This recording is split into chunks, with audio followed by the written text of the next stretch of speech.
Hi everybody, I'm here with Alice Liu, who is the Managing Director of Onboard Products for American Airlines, and we are on the beautiful new Boeing 737-800 Boeing Sky interior that we are about to take delivery of. Well, American Airlines is about to take delivery of tomorrow. And I'm just wanting to talk to Alice a little bit about how much customer research goes into the design process and how American Airlines interacts with Boeing throughout that process. Is there quite a bit of overlap between your research departments, or how do you really get into what your customers want in terms of the design process? Absolutely. We actually do quite a bit of research, as you mentioned earlier. We do extensive customer focus group, we do surveys, we have online surveys and whatnot that we send out to customers, and we also do a lot of different studies.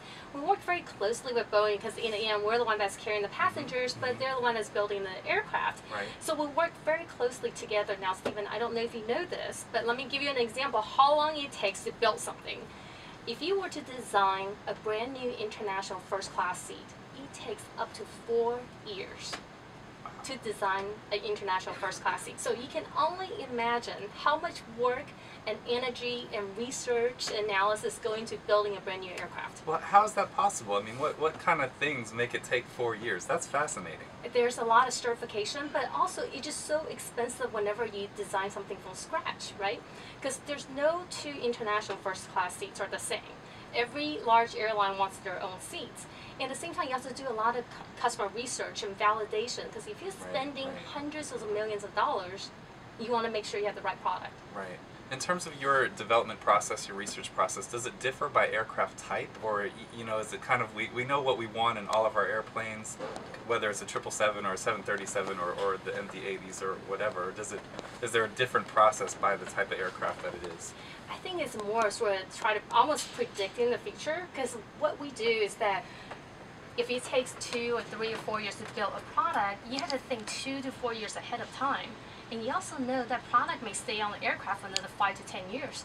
So you're trying to predict what's going to happen and what customers are looking for 5, 10, 15 years from now. Right. So it's really trying to look in the future and look at customer behavior, what they're looking for. Right. Now, in terms of, simple economics tells us that there's always trade-offs, and when we make one decision, we forego another decision. How much does that process become a point of debate internally, as far as, we want more amenities for our customers, but there's also a cost element, and we can't, we have to make money out of the deal.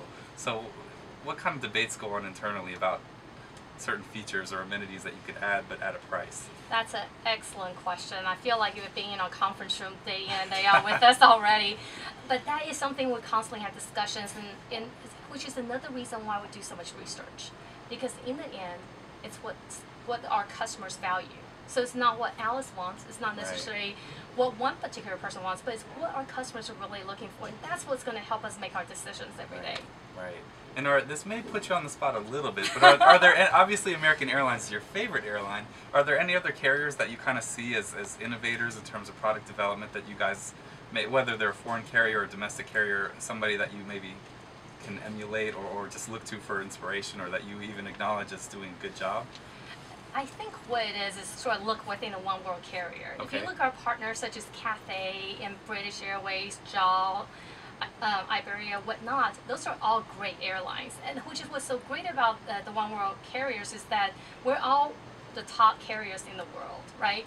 And we work so closely with each other, especially now we have antitrust immunity with British Airways and Iberia and JAL, so that allows us to talk to each other more openly and allow us to talk about products, our feature, our strategy, pricing, whatnot.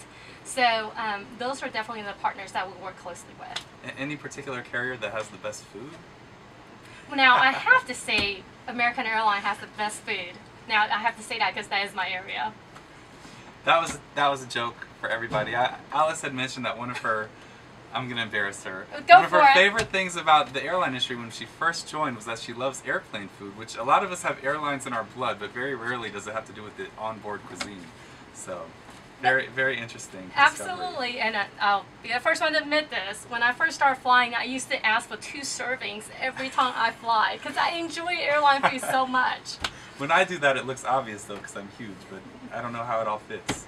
So anyway, that's the story here from Seattle. We're looking forward to going back to Dallas tomorrow, and thank you very much for your time. Thank you.